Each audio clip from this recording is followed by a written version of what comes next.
Oh, the biggest thing I do with this deck that I want to say is I basically just grind the dailies, missions, and gold if I can. If they have something to do with red, if it's just playing creatures or whatever, then I always play this deck. Or whenever I'm done with those like initial dailies and I can just grind my 15, I'll just do it with this because it's the fastest deck.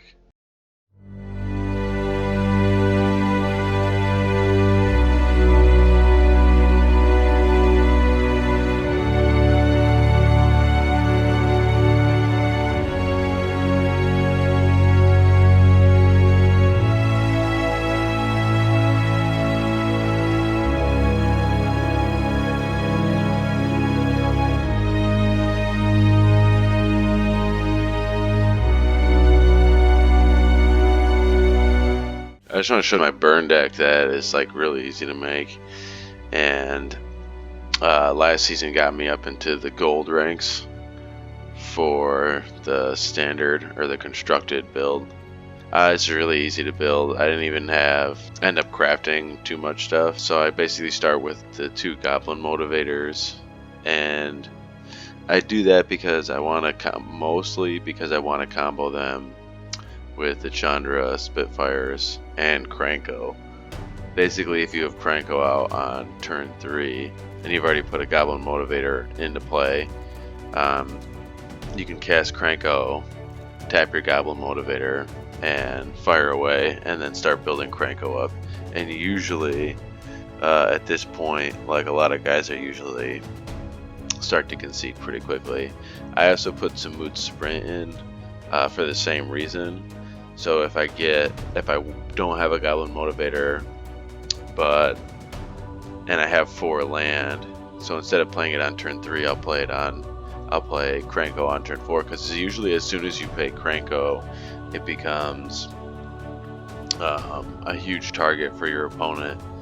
And a lot of times if you play him, wait for the Summoning Sickness to go away, by the time you get to your next turn, he's already been removed or destroyed or killed in some way. So that's kind of like one of my engines for winning, or one of my win condition strategies, is basically build a giant army with Kranko and strike away.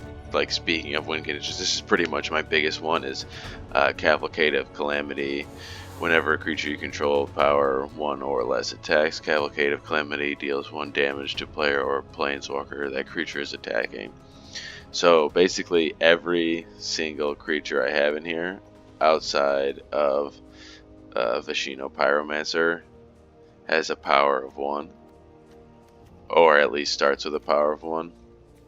So anytime I have 1, 2, 3, or 4 of these in battle, if I have creatures with any creature, there's basically a 95% chance that they have a power of 1. And so anytime I swing, it's going to do 1 damage. So one of my biggest strategies is basically to get Kranko out,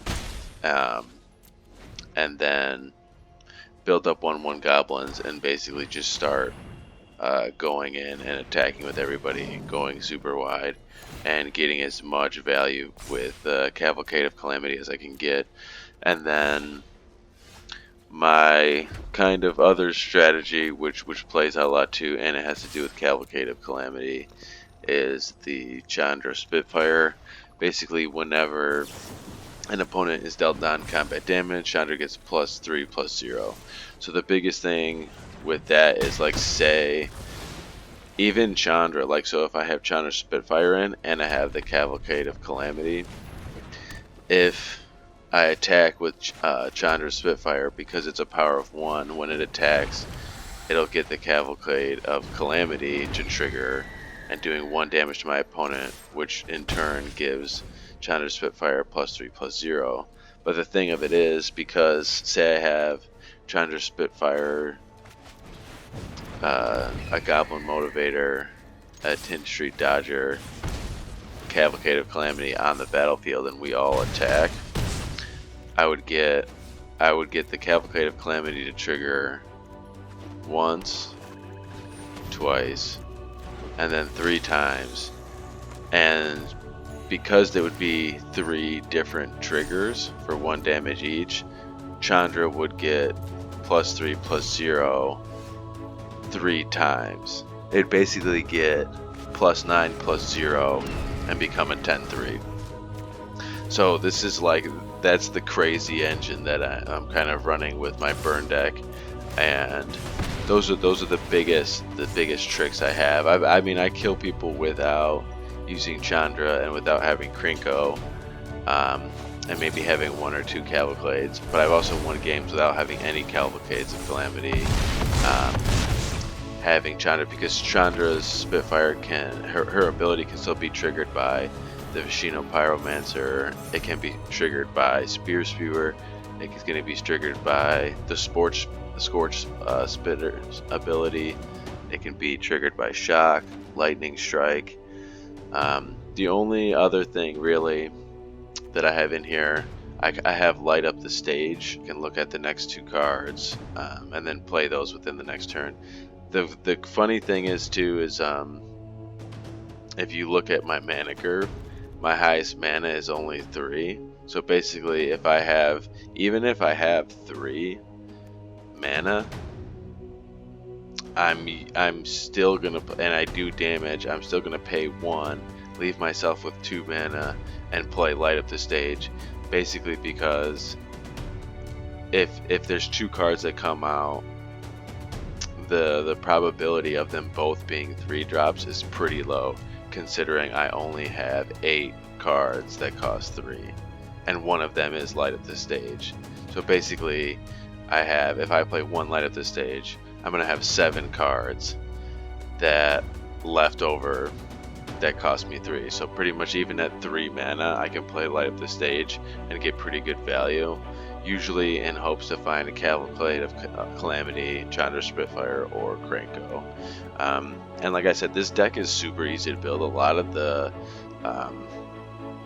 cards should probably already be in your set, in your library, and if not, Kranko's the only rare card in this whole thing. So it really shouldn't be too hard to build, and you're gonna get a ton of value from these cards and be able to build up through the ranks and get a nice seasonal prize.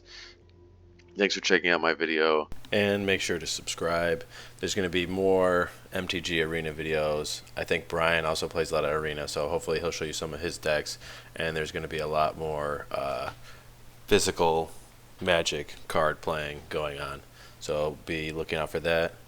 Like I said, subscribe, we're new, so everything helps. Comment.